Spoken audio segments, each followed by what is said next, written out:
closer, and the closest people get first dibs at Q&A. So come a little closer if you feel like it.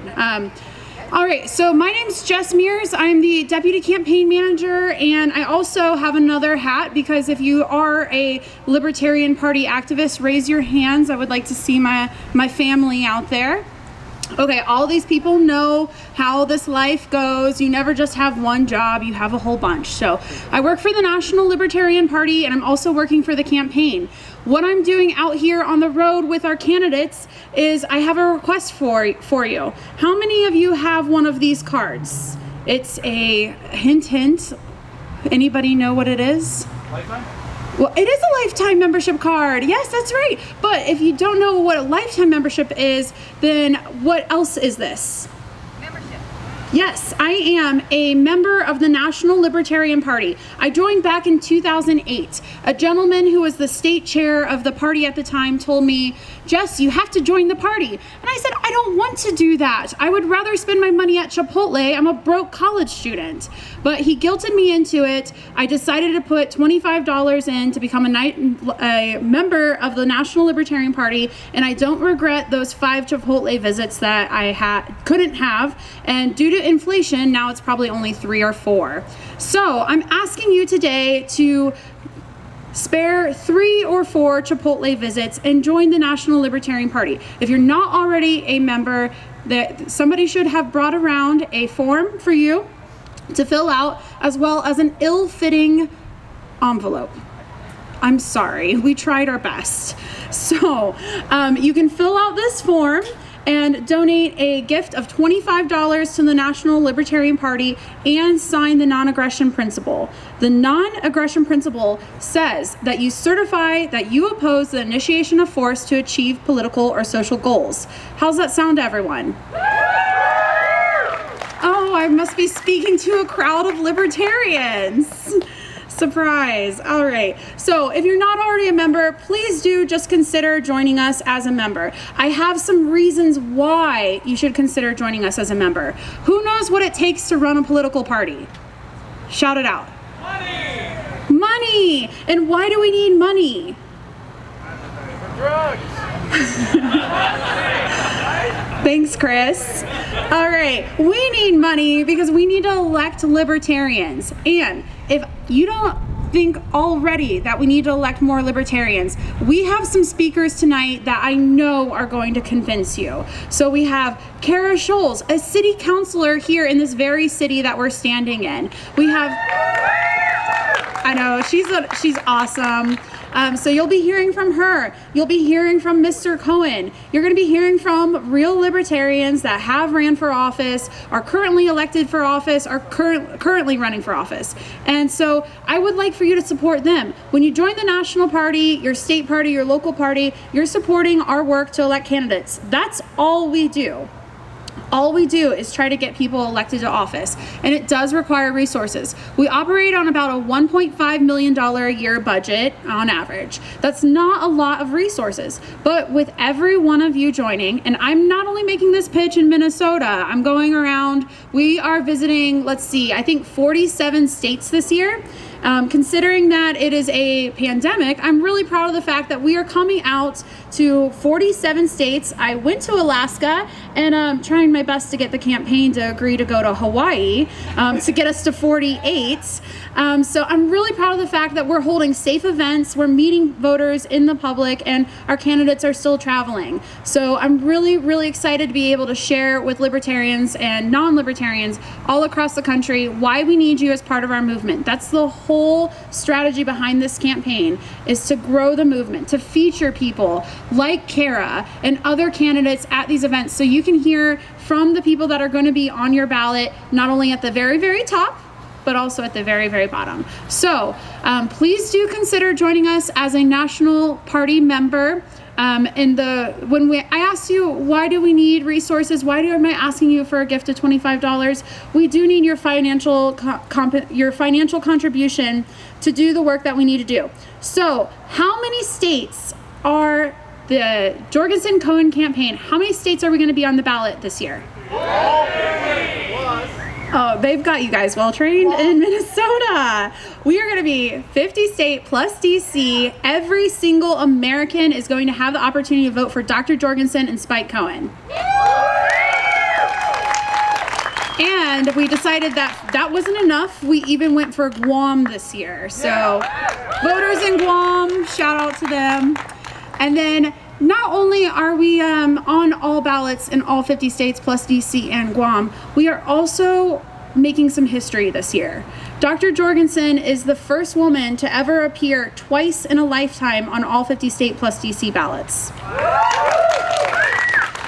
So I thank you all for being part of history, being here today, and give yourselves a round of applause for coming out to hear a candidate that's going to be on your ballot. Thank you.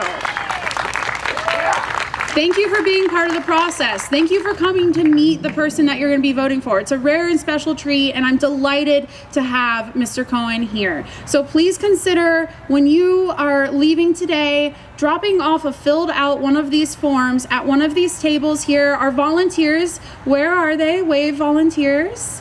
These are some wonderful people that have been here for a few hours already. Thanks to the volunteers. Can everyone give them a round of applause? Please join us. We're going to be running candidates next year, the following year, the following year. The Libertarian Party is not going away. No matter how much the establishment wants us to, we will not be silenced, and we need you with us. So thank you, everyone. And if you have any questions, find me. I'm here for you. So thank you, everybody.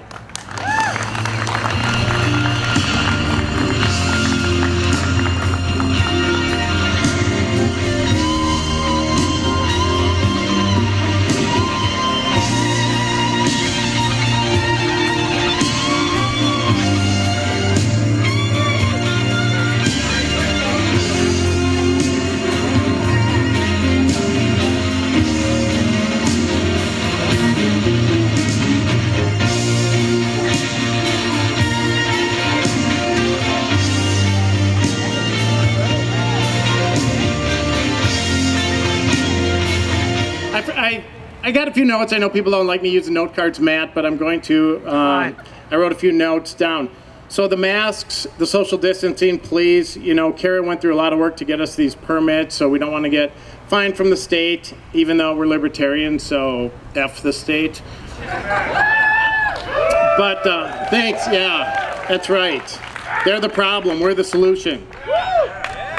We don't want to be arrested like the woman at the football game in Ohio, or the people at Outdoor Church in Idaho, but I think that shows the mindset of people complying without challenging authority, and that's what we do. We challenge authority. You do, these people do, and that's the only way society is going to evolve.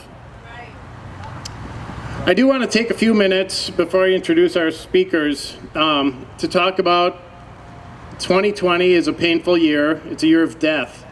I think we all realize that. We've all lost friends. We've lost loved ones. I have. I lost my nephew yesterday. He's 6 years old. I'll be leaving on Sunday to go to his funeral in Milwaukee. So I was a little struggling to get here today and keep myself together. We obviously lost Ruth Bader Ginsburg this last week. No matter your opinion, she was a great public servant and a legend and really helped deliver a lot of women's rights, judicial policies. We also lost, was it yesterday or the day before? I think it was yesterday, Adam Weeks. He was a local candidate, a friend of many of us. He was running for U.S. Congress in Minnesota District 2 for the Legal Marijuana Now party. And anyone who runs for office, especially as a third-party candidate, really deserves a lot of respect because it's an uphill battle. They obviously stack the deck against us as candidates, as a party, and we fight and we overcome and we present options. So condolences to Adam Weeks. The last death I want to mention, September 10th, the founder of the Libertarian Party of Minnesota and the first chair, Ed Kontosky, died. And he had contacted me previously to his passing to offer his book inventory to us. I'm working on securing that, and then we will give them out for memberships or something like that. But, you know, he Was a very passionate, principled person. He didn't do a lot in the public eye in libertarianism after the 70s. He focused on being an author, but he was a real champion of liberty and the reason that this party got started in this state. So, outside of people dying, we're also seeing the death of our cities right now with poor leadership, both locally with progressive, liberal, Democrat politicians, and nationally with Republican police state politicians. We're seeing the death of justice right now. We have a lot of issues with police brutality, which is one of the nearest and dearest issues to my heart. And the fact that there's not equal justice under law for all people is a travesty, and that's one of my driving forces and one of the driving forces of this party. We're seeing the death of our thanks. We're seeing, thanks, thank you. Before we see any further destruction and death of our liberty and our rights, how about we see the death and destruction of the duopoly? It's time for the Republican Party and the Democrat Party to die, and the only one who can kill them is the Libertarian Party. We are the only party who advocates for smaller government. We're the only party who wants to end qualified immunity, end the drug war, no-knock raids, mandatory minimums, civil asset forfeiture, foreign war. We're the only party proposing any of those solutions. As Jess said, we're the only party, third party on the ballot in all 50 states. Yeah, that's a great accomplishment. That takes a lot of work. Currently, there was a poll out by Marist showing Jo Jorgensen at 5%. There was a poll, that's an achievement. And I tell everyone that if we get 5% in Minnesota, we become a major party. That is a huge victory. Currently in Minnesota, we're polling at 4% by Trafalgar. So we are very close to expounding upon our last threshold achieved in 2016, which was almost 4%. And that is due in large part to the woman I'm going to introduce, who's going to be our first speaker. Kara Schultz. Yeah, Kara Schultz. Everyone, if you don't know her, I'd be shocked. She is a legend in this party. She's a leader to all of us. She's taught me a great many things. I've been in this party 7 or 8 years. I've known Kara from day one, where she told me if I didn't run for governor, she was going to run her cat. She went on to be the state chair of the presidential campaign for Gary Johnson in both 2012, where we got around 1%, and in 2016, where we got around 4%. That was all run by this woman right here. She was elected to the Burnsville City Council in 2016, where she currently serves. She's running for re-election this year. She's a national LP recruiter and candidate specialist and trainer. She's also an author. She has some fantastic writings, a book called Martinis and Marshmallows. I favor the martini part myself, but she also has a podcast stream called Sweet Subversives. And before I pass it over, just a couple quick personal notes. When I did run for governor in 2014 for this party, Kara really taught me how to keep my shit together. She taught me to accept haters and trolls as a badge of honor. That means you're being heard. That means people are threatened. You should all take that lesson to heart also.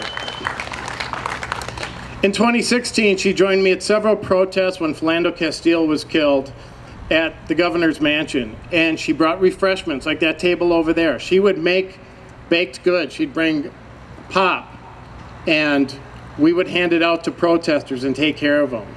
That's Kara Schultz right there. She cares about people more than politics. In 2018, She helped get Vince Workman elected to Burnsville City Council, another libertarian. And this year, my dog died in March, which was heartbreaking to me. The first person to show up at my door with a bowl of homemade soup was Kara Schultz. So I love this woman. I couldn't be more privileged and more honored to call her a friend, an inspiration, and a libertarian hero. I'm going to turn it over to Kara Schultz.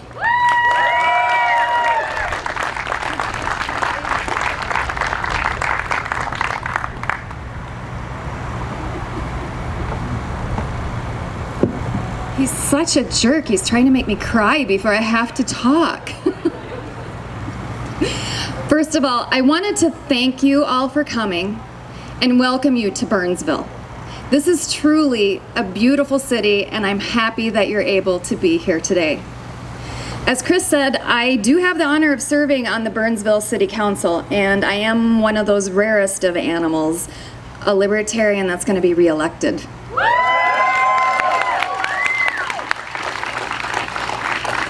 So how this came about was in 2013. Gary Johnson and Judge Jim Gray traveled to some states and talked to people and pulled a few of us aside here in Minnesota. And they did this in other states as well.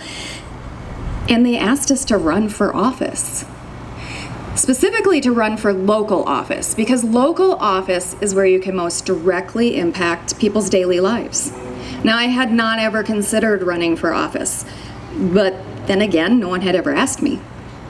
So I did think about it, discussed it with my long-suffering husband, and then I threw my hat into the ring for city council. So I put my heart and soul into that 2014 race. Every moment was devoted to knocking doors and campaigning, and that was from June until Election Day in November. And then election night finally happened. And I lost. And I was crushed. And I laid awake at night for weeks thinking about what I could have done differently, what I should have done more of, what I shouldn't have done. And that was really hard. But I took all the lessons that I learned and I wrote them down. And I planned to run again in 2016. And I had everything ready to go. And then I was diagnosed with advanced colon cancer. And let me tell you, that was harder. But I am not someone that gives up easily. So I did file to run for city council. And I did take everything I learned in 2014, and I threw myself into that campaign. I was recovering from multiple surgeries. I was undergoing chemotherapy, but I was gonna knock every door. I threw up from one end of this town to another. I did faint in someone's yard. My feet bled. But I kept at it, and I did knock every door. Because this is important. It is important to give voters a liberty option on their ballot. It is important to present solutions to the very real challenges that our residents face that do not involve violence, force, or fraud. And it is very important to get the message out that if what you are doing isn't harming anyone else, the government shouldn't take your money to monitor you and then prevent your activities.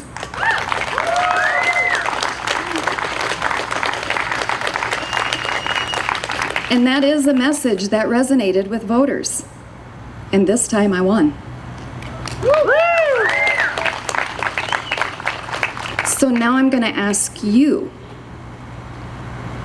run for office. Campaigning will be hard. You're going to miss family dinners, fun times with friends, and vacations. Run anyway. It's going to be physically grueling. You're going to work all day, and then every evening for 4 hours, you're going to knock on doors. Weeks are going to turn into months. Your body will hurt. You will be exhausted. You will get sick. Run anyway. It's emotionally trying. You will swing from hope to despair several times a day. You will feel alone. People will attack you and say truly vile things about you. Run anyway, because when you get elected, you can have a profound and lasting impact in your community. In my 4 years, I have stripped out over-regulation, I have protected civil rights, and I have never voted to increase taxes.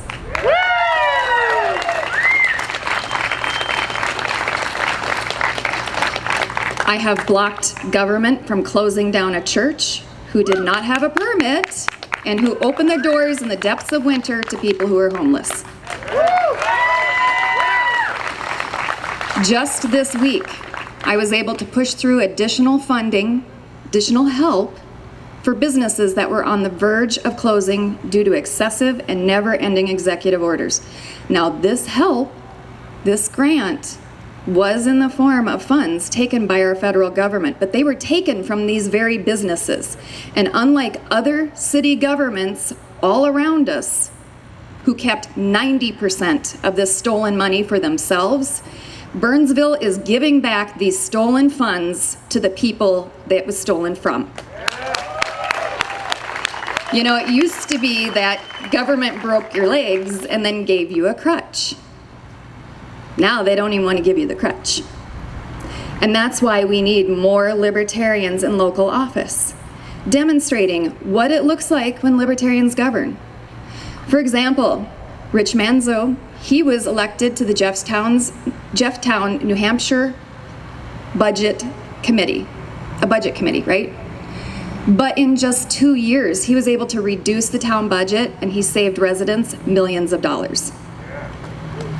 Another libertarian was elected as a library trustee in Berlin, Massachusetts. And you're like, really? Library trustee? What can a library trustee do? Well, he was calm and he was trustworthy and he showed them that good ideas don't require force. And that libertarians are great community-minded people to work with. And because of his example, because his residents now trust him and understand what a libertarian is, that city now brings in more votes for libertarian presidential candidates than anywhere in that state. I suspect you're gonna like this next example. Cassandra Fryman was elected mayor in Plymouth, Ohio in 2019. Not only did she bring transparency to local government by personally live streaming the meetings over objections, she decriminalized marijuana in her very first year in office.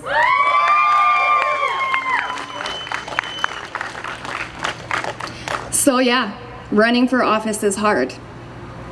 And also, yes, local office is where you will most directly impact people's daily lives. And so I am asking you, as it was asked of me, run anyway.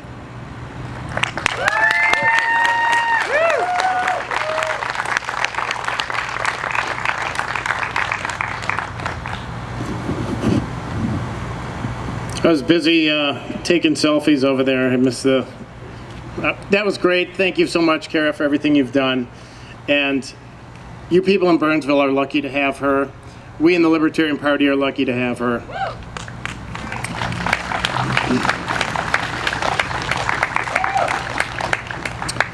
The next Burnsville individual I'm going to introduce is also here because of Kara Schulz, I think. I don't know, maybe not, but she persuaded him to get more involved.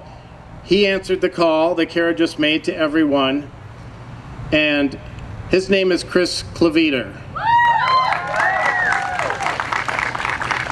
He's running, well, I'm not done with you yet, mister. You wait.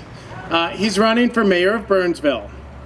Now, Mr. Claviter here was actually born in Korea to an American GI and a Korean woman, and I believe his parents are here. So thank you for what you made. He was raised in Rochester, Minnesota. He spent 4 years in the Army, then 6 years in the Minnesota Air National Guard. He's been a firefighter in my city of St. Paul for 15 years. There were some amazing photographs of him putting out a 60-foot blaze in downtown St. Paul roughly 6 weeks ago. I couldn't believe that was my friend Chris Cleveter putting out fires in my city. He also is a judge for mixed martial arts. A ref, I'm sorry, an official. I don't know the technical term, but first time I met him, I thought he was gonna kick my ass. I still think he might kick my ass, every time I see him. And my personal story about Chris is when I ran for city council in St. Paul in 2019. Yes, I'm a glutton for punishment, I know. But I did get 13%, when I ran for mayor, I only got 1. So, baby steps. But this guy came and helped me knock on doors and hand out literature in the deepest blue of deep blue cities of St. Paul to deliver libertarian messages. And he had more energy, charisma, and just go-getter attitude than anyone who has come out and that I've met for the first time. I was just thrilled to have him help me, and that's why I am here to help him. I would like you to all help him. He believes in servant leadership, serving the people, and he will be a fantastic next mayor of Burnsville. Chris Cleveter.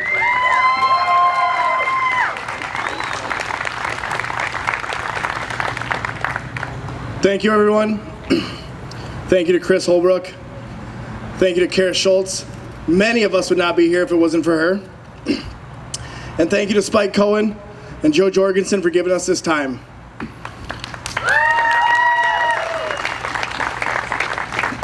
And thank you all of you who have shown up for this event and many other events to help each and every one of us restore power in this country. And I can tell you, we are tired. We are tired of being ignored. We are tired of being told that we do not have a voice. We are tired of being told to hold our nose and accept that this stuff stinks. We are tired of empowering those who instill fear in all of us. We are tired of being asked to spy on our neighbors, and we are tired of being asked to look the other way while our constitutional rights are stripped down in front of us.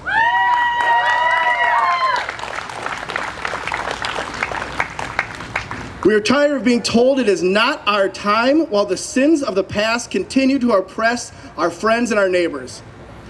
We are tired of multinational corporations and banks receiving bailouts funded by all of us while our neighbors are forced to once and for all shut the doors on their life's work and the entirety of their dreams.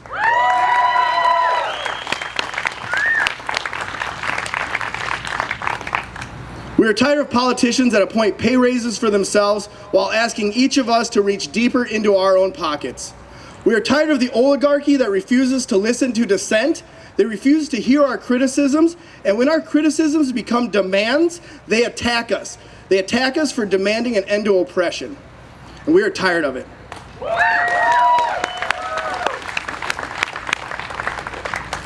I've met a lot of you today, and I see a lot more faces now. Great turnout. But as I look around at all of you today, I can see that I am not the only one who is tired. However, to our detractors in the crowd, to those who came to spy on us and listen to us, be warned. Our exhaustion is not a sign of we are weakening. Make no misinterpretations. Our exhaustion is the spark that will ignite the passion in each and every one of you to rise up.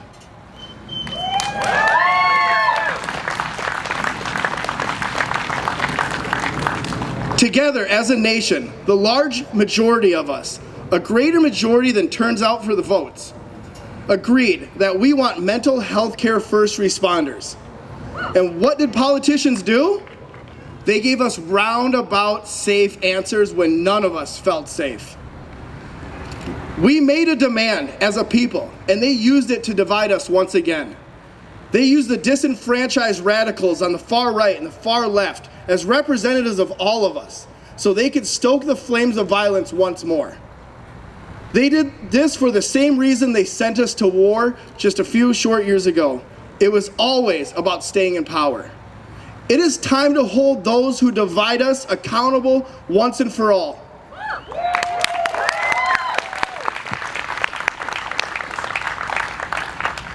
Our ignition will not be violent. We are peaceful people. We are the party of the non-aggression principle, and we will not have a call to arms. What we have starting here, now before us, is a call to action. This is why I'm running for mayor of this city. This is why I ask of each and every one of you, this is why Kara asked each and every one of you to find a spot on the ballot and run for office.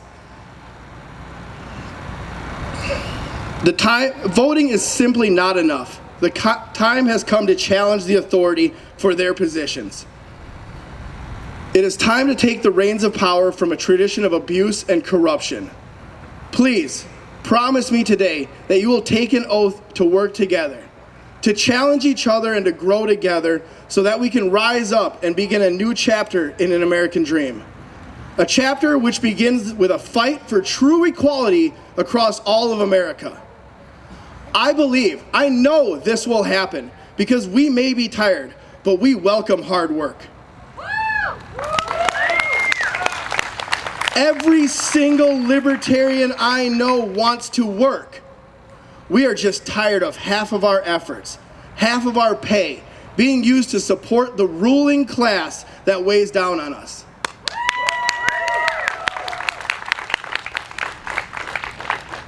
It's time to rise up and outwork them and keep doing this until we have all established a spot at the table in the farmhouse. Thank you very much, ladies and gentlemen. I'm Chris Cleveter. I'm running for mayor of Burnsville. Let's go Jo Jorgensen and Spike Cohen in 2020.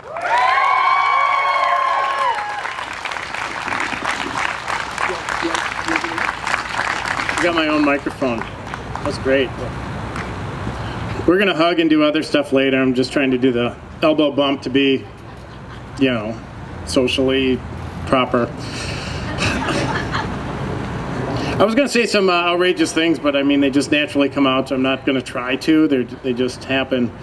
I'm going to take a little extra time here before I introduce our keynote, because, again, I want to thank all of the volunteers here. Please, another round of applause for the libertarians who are manning booths if you need refreshments. You can sign up and buy merch. There are yard signs, I believe, for free today for anyone who wants one. So make sure you get them. I want to thank Matt Kowalski, our executive director here, who's filming.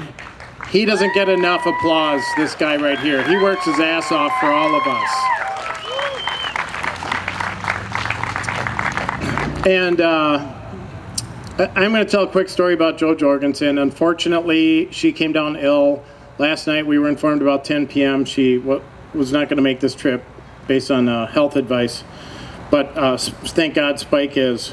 But what I was going to talk about Jo Jorgensen, obviously, there were some points mentioned earlier, and Spike will mention the campaign's points. But what a lot of people don't know is she came here in June, on June 19th, Juneteenth. It wasn't a publicized event. We didn't do a big media junket. There was very little video or meetings. She wanted me to take her to the George Floyd Memorial. She wanted me to show her the destruction on Lake Street in Minneapolis, on University Avenue in St. Paul. She wanted to go to North Minneapolis to an ethnic festival, which we went to, and she was able to speak to some local community leaders. And one thing I love about libertarians, and you see it with Chris, you see it with Spike, you see it with Kara, you see it with Jo. They put the people first. They want to get to know the people. The individual comes before the state. They put a lot of effort into finding out what that means. And when I was with Jo on Lake Street, there was tons of broken glass and timbers, and she was walking around barefoot. And I thought, oh shit, I'm gonna get in a lot of trouble when her foot bleeds open And she's like, no, I'm good. I have tough feet and stuff. So I was going to tell a story about, walking over broken glass for the people, but she's not here to enjoy that joke. Anyways, so Spike here, Jeremy, Spike Cohen, I believe we met 10 days ago. He was in town. He came to town to support Chris Claviter for a rally. We had an event at Watering Hole afterwards.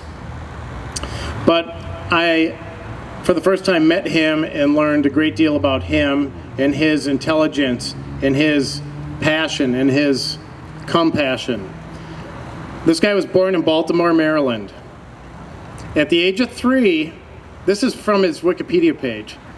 At the age of 3, he declared that his nickname would forever be Spike due to the 1986 film My Little Pony.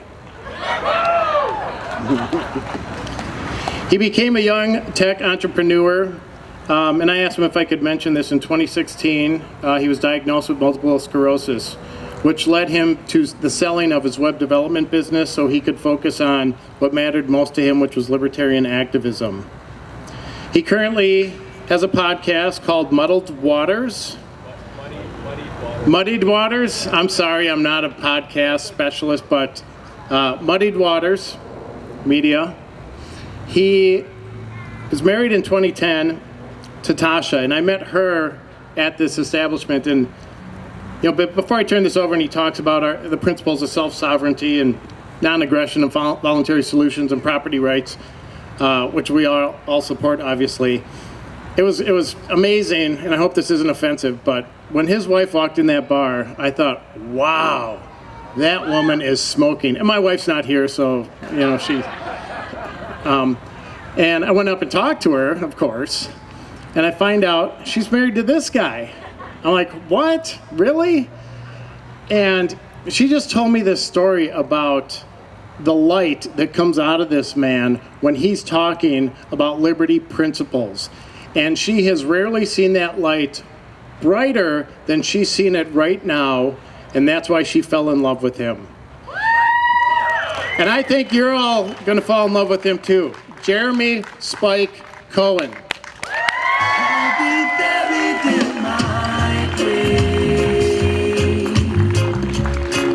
Thank you so much. Thank you so much.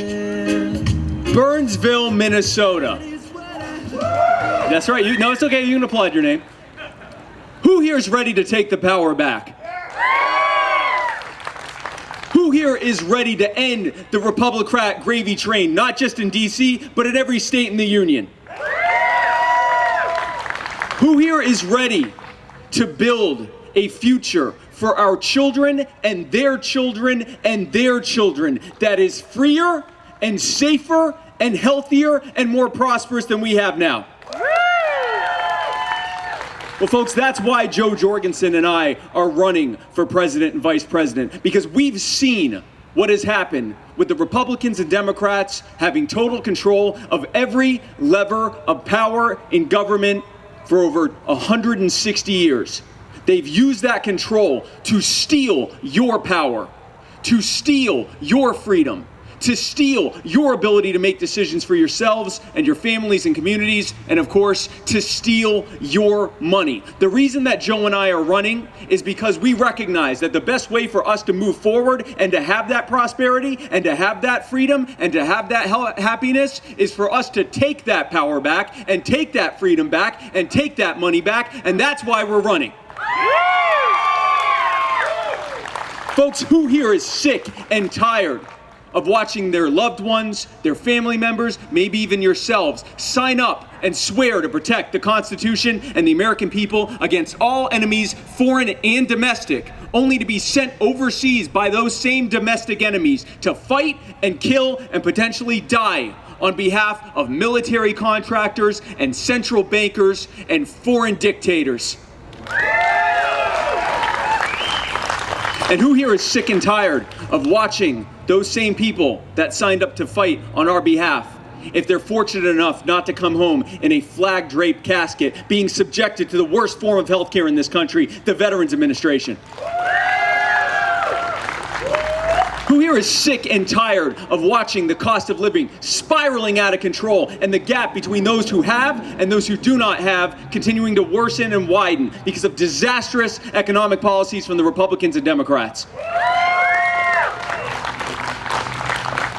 Who here is sick and tired of watching entire industries flee, not just here in Minnesota, but the entire country, and go overseas or just go out of business because government is making it increasingly unaffordable for you to do business in America and hire Americans? Who here is sick and tired of seeing one story after the next, or possibly being victim of the next story of an increasingly militarized and increasingly unaccountable police state brutalizing people, folks like in this community like George Floyd and Philando Castile, and watching bad officers who harm us walk away scot-free?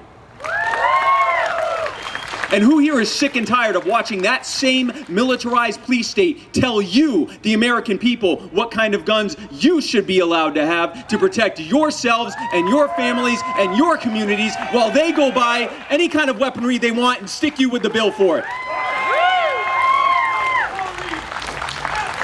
I heard you. Who here is sick and tired of being told, oh, I'm not there yet. Who here is sick and tired? I got ahead of myself. Who here is sick and tired of watching entire communities being criminalized and destroyed because of this disastrous failed war on drugs? And folks, who here is sick and tired? Now it's time to say it. Who here is sick and tired of being told whether or not you're essential, whether or not you should be allowed to go outside, whether or not you should be allowed to run your business, whether or not you should be allowed to work and provide for your families, whether or not you should be able to live your lives because of a pandemic that was imposed upon you because they didn't let medical professionals test COVID patients for the first 2 months that the virus was here? Who is sick of all of these things?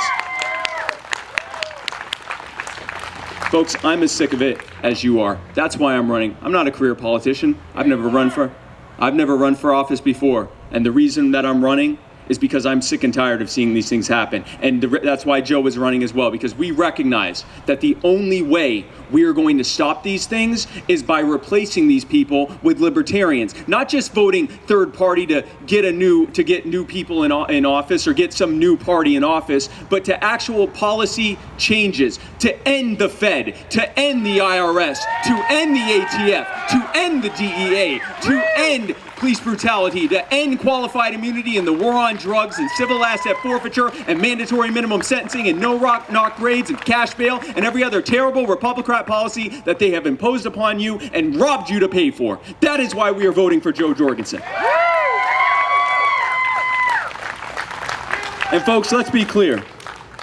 These policies, the outcomes of these policies, these aren't unintended consequences that they had no idea were going to happen. We've been telling them, in this party alone, we've been telling them since 1971 that this is what would happen if they did these things. They knew it and they did it anyway because they want you to be scared.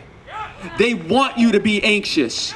They want you to be desperate. They want you not to know whether or not you'll be able to afford to pay your rent or your mortgage. They want you to be horrified at the thought that you'll end up in an emergency room and be financially ruined for years. They want you to be scared. They want you to be desperate. They want you to be hopeless. They want to break your spirit, because if they can make you hopeless and if they can break your spirit, then it's that much easier to control you. It's that much easier to tell you that everything will be okay if you just give them the rest of your control, the rest of your money, the rest of your freedom. Then you'll be safe. Then you'll be healthy. Then you won't have anything to worry about. Then everything is going to be fine. Well, folks, we know that the sociopaths who put us in this situation are the last people that we should trust to fix the problems that they've created. That's why we're not wasting our vote for the people that created these problems. This election is far too important to vote for the same monsters who created this problem. That's why we're libertarian. That's why we're voting for Jo Jorgensen. Yeah!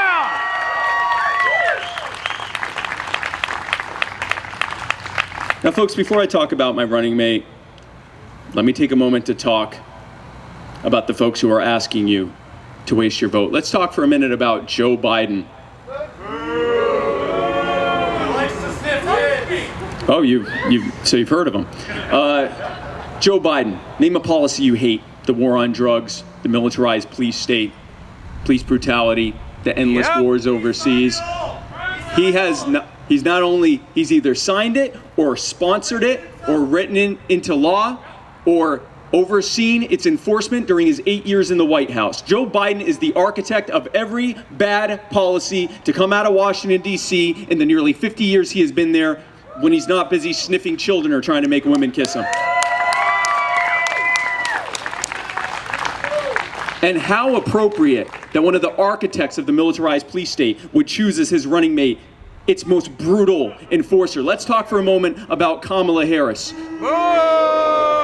Uh-oh, heard of her too. It's a smart crowd. Kamala Harris, someone who has the distinction of locking away more people for victimless crimes at the state level than any other person alive. Kamala Harris, who at least twice that we know of, intentionally withheld exculpatory evidence in a capital murder case. Let me say that again.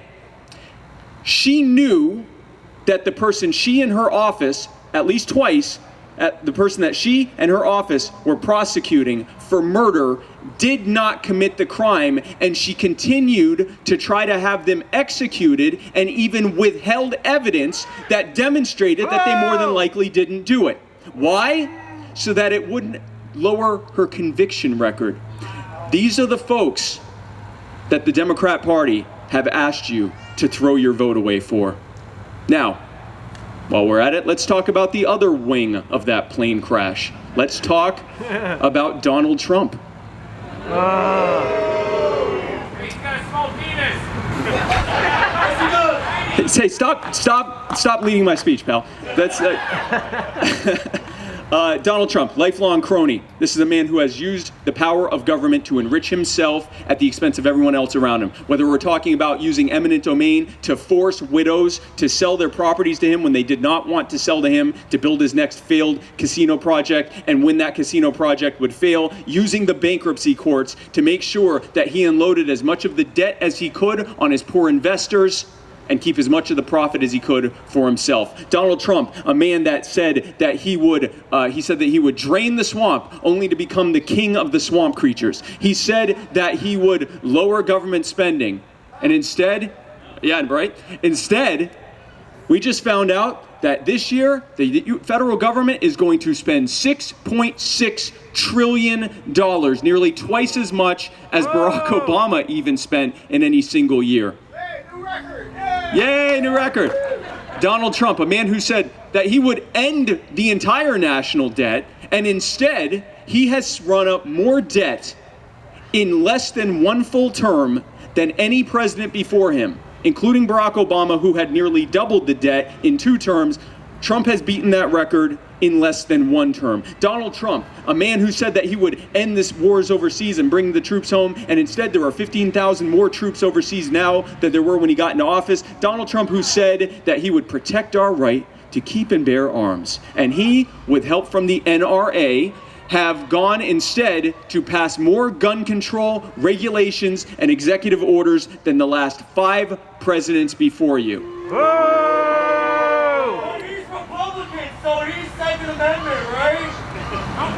And before I move further, let me talk for a moment about his running mate. Let me talk as much about Mike Pence as he has demonstrated relevance during this administration.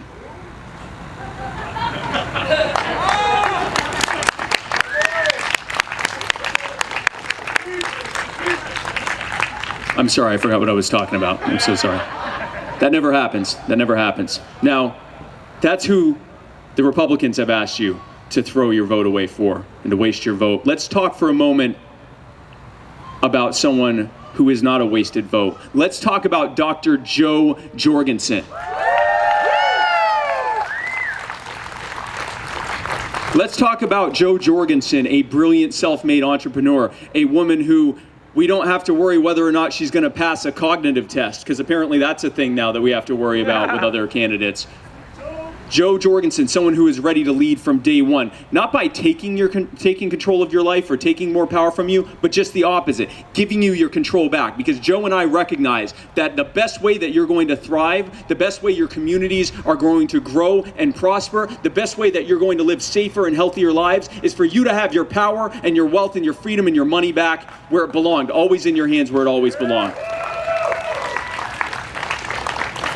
Folks, this is why the debate cartel is shutting Jo and I out of these debates, because they know that if you put Jo Jorgensen between Donald Trump and Joe Biden, two men who can barely form a coherent sentence between the two of them, and who are emblematic of every bad policy and action to come out of DC in the last several decades, and you put between them someone who will be able to demonstrate how they created these problems and how our common sense libertarian solutions will fix the problems that these sociopaths have created, that the game is over and that we win. That is why they're shutting us out, and that's why we have to be even louder than them.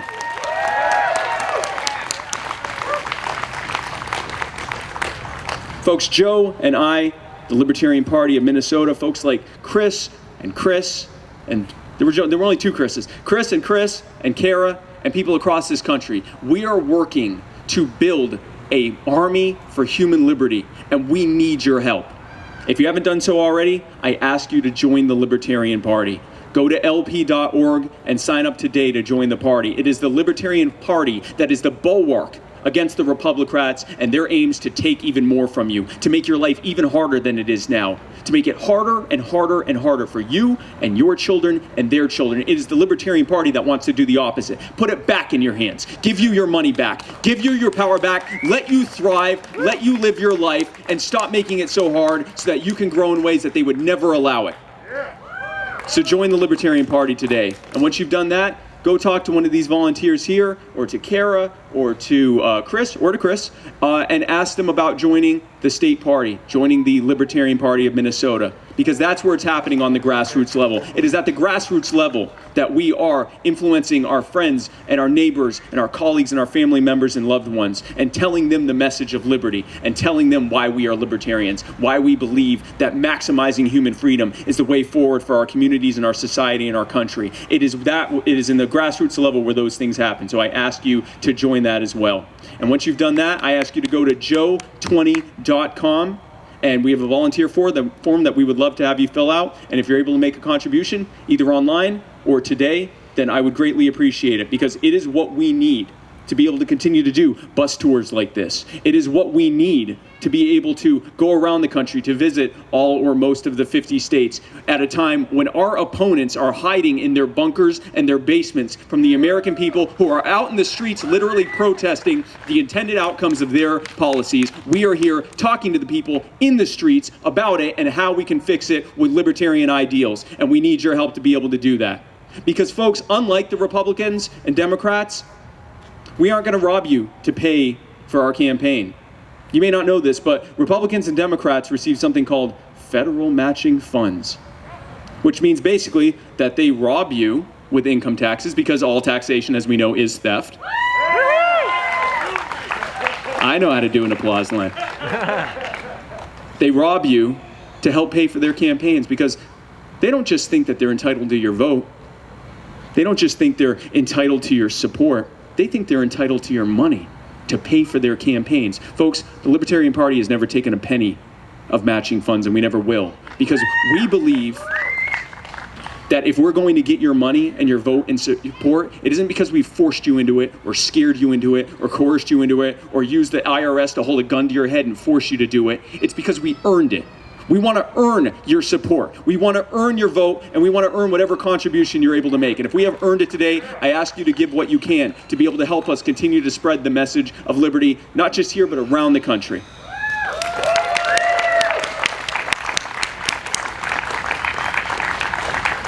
So folks, we're going to get started with a Q&A here, and we're going to answer say 4 or 5 questions, and then once we're done here, I'm going to mill about and get to do some meet and greet with y'all, and get to talk with you, and take selfies and sign autographs and all sorts of fun stuff. But before we get started on this, I just want to close and say this. As I said before, the Libertarian Party, this campaign, everyone here, we are fighting to build an army for human liberty, fighting for a world and a country set free in our time. And our time is now. Now, who's with me? Sounded like all of you were with me. So if you want to go up to this young man here, we will take the first few questions, and then we will start with the meet and greet. And while we're waiting for folks to come up, one thing I forgot to note. Corporate funding. Last time I checked, Donald Trump had received around $100 million in corporate funding, and Joe Biden had received something like $150 million in corporate funding. I am happy to report that as of the last time I checked, the Jorgensen-Cohen campaign has received exactly $0 and 0 cents in corporate funding. For two very powerful reasons. Number one, we'd never accept it, and number two, they'd never give it to us because they know these multinational, multi-trillion-dollar crony corporations know that when libertarians get into office and dismantle their systems and put the power and the money back in your hands, the gravy train's over. They can't just continue to sap from you and to take trillions of dollars from you and stick you with the bill with interest. They'll have to live within their means and pull themselves up by their bootstraps, and that's the last thing they want. And that's why they do everything they can to fight us getting into office, and that's why we have to fight back even harder. Hi, how are you doing? Oh, doing well, thank you. That was a very serious speech, a lot of serious topics. I have a quick, easy one for you. Sure. When the Hollywood movie is inevitably made about the first libertarian president, who do you want to play you? As long as that hits correct. God, Great question. the first person that comes to mind is Steve Carell, but he's going to be so much older than me. But Steve Carell. I would say that. Steve Carell. Or go the other way, like Will Ferrell, where it doesn't even make sense. But if not that, then Steve Carell, yeah. Thank you very much. Yes, why don't you ever talk about ending government-created monopolies? Like, for example, nonprofit schools, public electric utilities, and these oligopolies of medical practitioners we have out there. I'm not hearing it in the speeches or seeing it on your website. Oh, you should. Well, I would encourage you to look at my YouTube channel and the Q&As that we've done because it gets brought up a lot. You're absolutely 100% correct. The government is protecting these industries. The government is protecting these, as you said, the oligarchs. These people that have entrenched themselves and protected their market share from any new innovative competitors by creating regulatory burdens that make it nearly impossible, or at least prohibitively expensive, for them to be able to forge ahead and do that. That is the core part of our messaging, is that the only way that we will be able to have true capitalism, a true market set free, is to dismantle these powers, and it has to happen from the government level. These monopolies and these oligarchies, these massive corporations that sap from us in our tax dollars and get tax breaks so that they don't have to pay their share, and then get stuck with and then get all the subsidies that we just paid for. None of that would exist in a market set free. That is why we need to deregulate. That is why we need a market set free. And that is why the government needs to stop indemnifying major corporations against lawsuits when they do measurable and provable property damage to us. So thank you. Hey, how are you doing? I'm doing good. I want to ask a question: is how are we supposed to get Jo Jorgensen into the polls if when I answer the phone they never ask for Joe's name? And if they do, if they call you and they say, "Are you voting for Donald Trump or Joseph Biden?" and you say, "I'm voting for Jo Jorgensen," and they go, "That name is not on here. Have a great day." One of two things happens: they either put you in this other or / didn't answer, which usually you have to go through the crosstabs to even see where that is, or they just hang up on you, did not answer. And that happens a lot. We've had a lot of people report back that, they just got hung up on. Well, that's not on the poll. And the short answer is there's not much we can do other than be louder than them. That is why we have to do this at the grassroots level. That's why we have to do our own video ad placement. That's why we have to get our message out there. They are not going to give us a seat at their table because their table is a gravy train. Their table is a federal trough for the massive pigs to show up to take our money that they steal from us. So they're not going to give us a seat at that table. We have to make our own table, and we have to knock theirs over. That was a New Testament reference, by the way. Hi, how are you doing? I'm doing well, Mr. Cohen, and yourself? I'm doing great. I'm actually here on behalf of my father. Okay. He is a truck driver, and he wants to know yours and Joe's opinion on the trucking industry, and if you truly mean by deregulating the trucking industry so that they can make their lives without being told when they can and cannot pee. Absolutely. It is none of the federal... Yeah, applaud that, by the way. Applaud it. And I'm sorry, you may have said your name, but I didn't catch it. Heather. Heather. It is none of the federal government's business what your father or truck drivers are doing. Go read the Constitution when you're done with this, and go tell me where it says truck driver, okay? And then when you're done with that, go read the 10th Amendment, which says very clearly that if the Constitution doesn't explicitly give a power, grant a power in the Constitution to the federal government, it is left to the states or to the people, preferably just to the people. During the time that the federal government has been involved with regulating the trucking industry, the safety has not improved that much. It really has not. In fact, depending on how you measure it, it's actually gotten worse. In terms of property damage, it's gotten worse. You know what also has gotten worse? The average pay for a trucker. Because now they are stuck at, what, 10 hours that they can drive? They're told that, even lower? Depending on the state, it can go low as low as 9.5 drive time, and then they can have 2 hours for going through their morning and evening checks, as well as being on the docks. Yeah, and so as a result of that nonsense, you often see truckers parked on the shoulder of an interstate because they can't go any further. That's safe, right?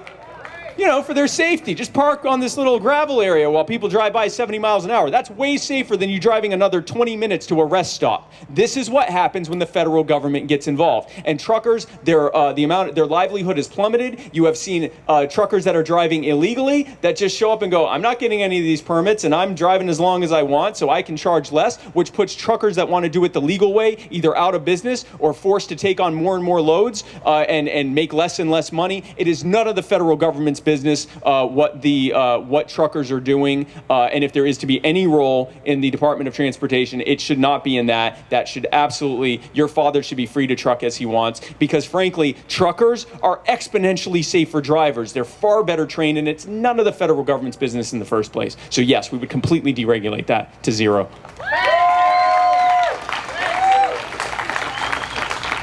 Hey, how are you doing? Hey, I'm doing good. My name is Taras. I first wanted to sort of compliment you on your speech, and also compliment the volunteers. We've had great messaging this year. Like, I think in 2016, I never got any texts about events, but this year my phone's blowing up and I'm loving it.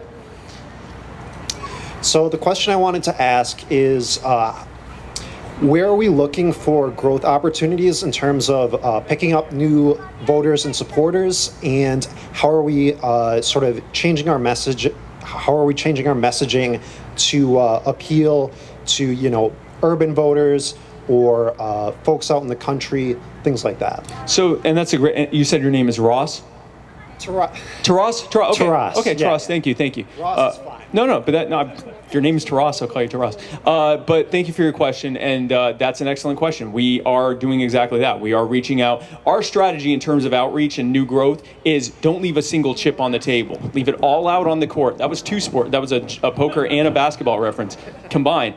Leave it all on the court. Do not leave a single potential voter or supporter behind, especially when they're out in the streets saying that they are sick and tired of what government is doing to them. What a perfect opportunity, whether we're talking about gun rights protesters or Black Lives Matter protesters or police accountability protesters or lockdown protesters, people that are out on the street saying government is harming me. I don't like it so much that I'm on the street telling you this. What a perfect example to reach them. And in terms of how we do change the messaging, you don't really have to change messaging. All you have to do is listen.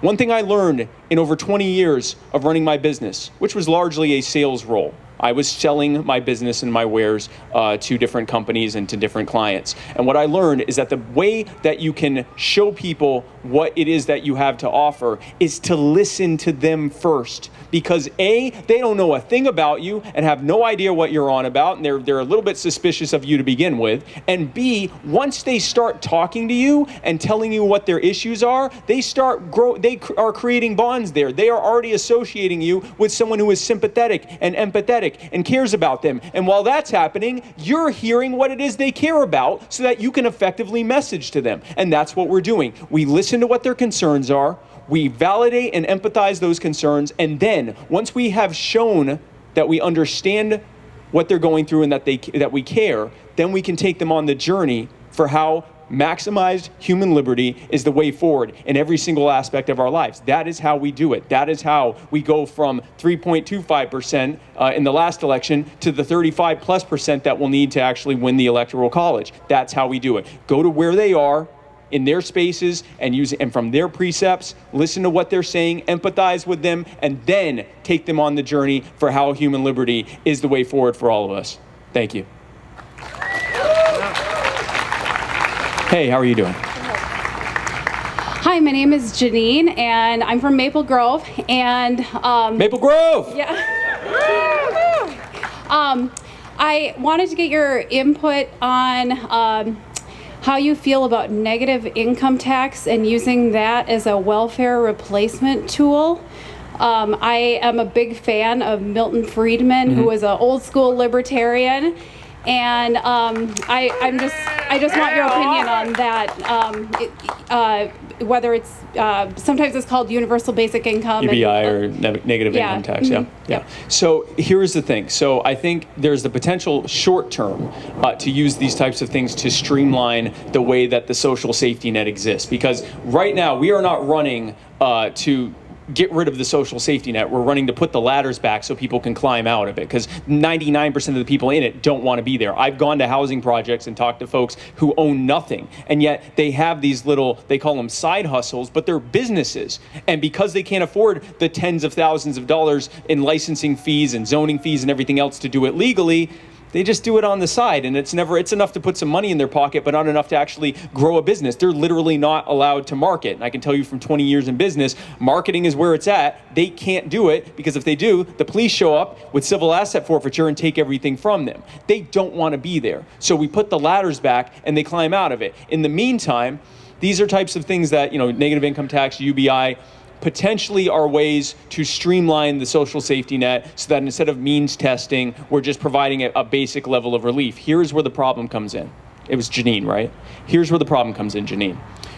When you create a system whereby the government is simply handing a check to every single American in this country, two things happen. Number one, you massively increase the money supply every time you're doing that, which, as we know, thanks to the Federal Reserve, which we plan to end, by the way. I know how to get applause. Once we do that, once we give that power and we increase the monetary supply, that causes the cost of living to go up, which means that over time, let's say $1,000 a month has to become $1,200 a month, has to become $1,500, has to become $2,000, and so on and so forth, until eventually, far enough down the road, we have a snowball effect where it gets really, really bad, where suddenly the money is truly, truly worthless. No one even wants it.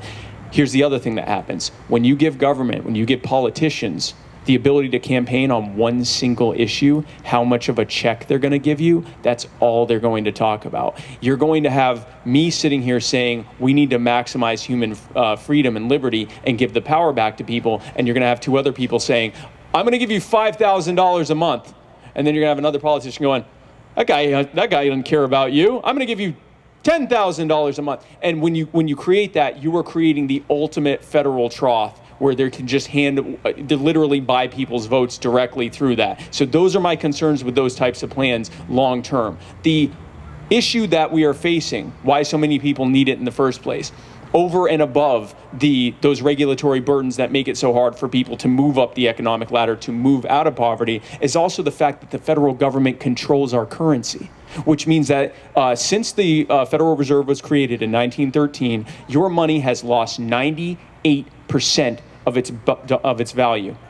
Imagine if your money was worth 50 times what it's worth right now. That is how much they have robbed you over the last 107 years. So in our mind, the long-term answer, Janine, is to take the power of currency completely out of the government to begin with and put it in the hands of the free market. Because now, instead of your currency being issued by a monopoly that has a vested interest in that money losing value over time so that the debts they've run up lose value over time, instead, your currency is provided by competing providers that have a vested interest in your currency gaining money over time, because if it doesn't, or if it doesn't gain as much as one of their competitors, they'll lose your business to the competitor. So the free market is the answer here. Short term, there may be a role for negative income tax or UBI, but I would be very careful with how to use it because of the potential for what it could do long term. Thank you. Hey, how are you doing? Good. My name's Travis. I'm from Big Lake, the land of the rock sticks and cows, according to Emperor Palpatine. Governor Waltz. That's Big Lake? Yeah. Big Lake! So first thing I want to say is just thank you for being actually a morally, person to vote for, when you're sitting there and looking at Trump and Biden. But Thank you for not being a monster. You're welcome.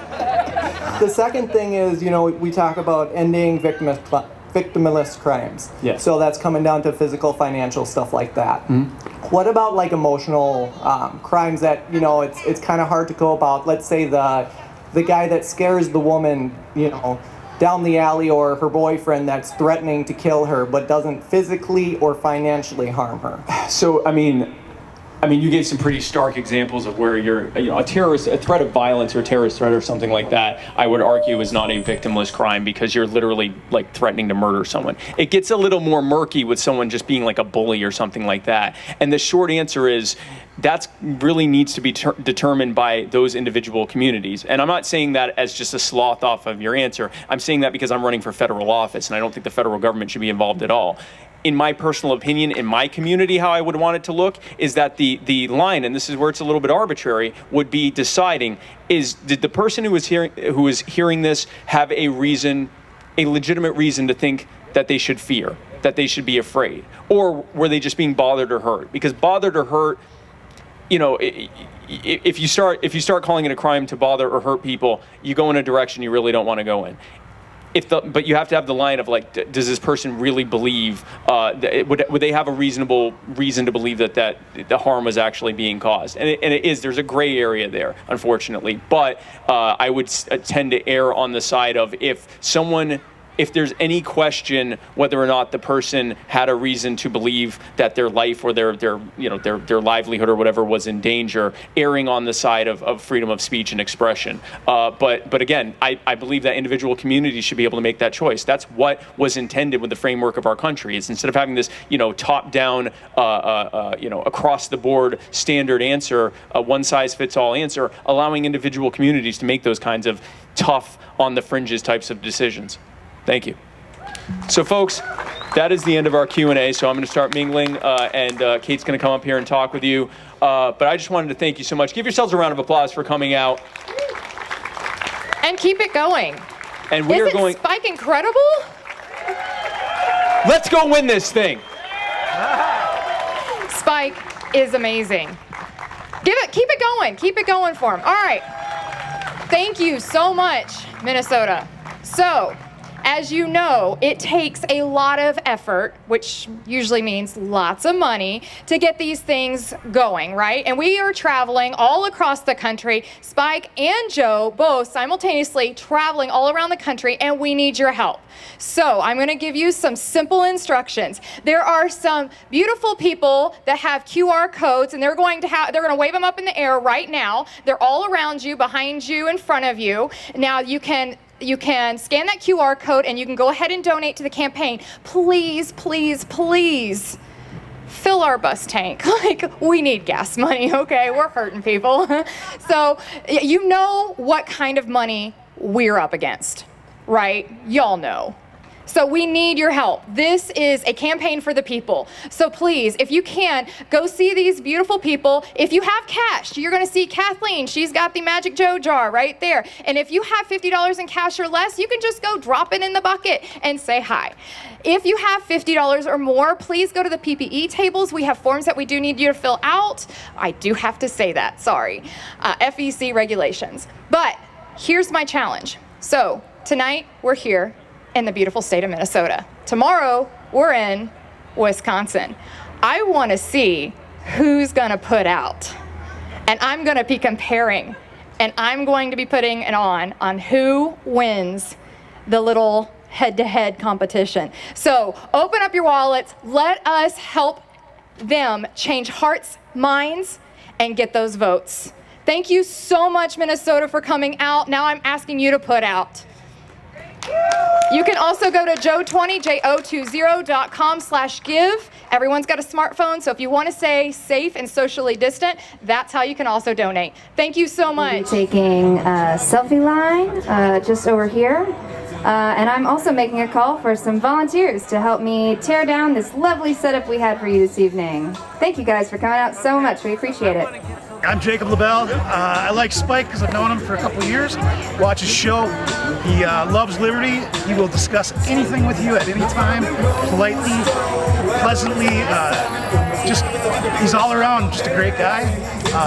Very intelligent and very principled. Is there really another option? I mean, to vote for the lesser of evil when really I can actually go vote for someone, some people that are just excellent human beings. I don't know. I think, you know, is that empowering for myself? I'm just such an idealistic person that I have to vote for the best option, not the least worst option. And the best option is Spike Cohen and Jo Jorgensen.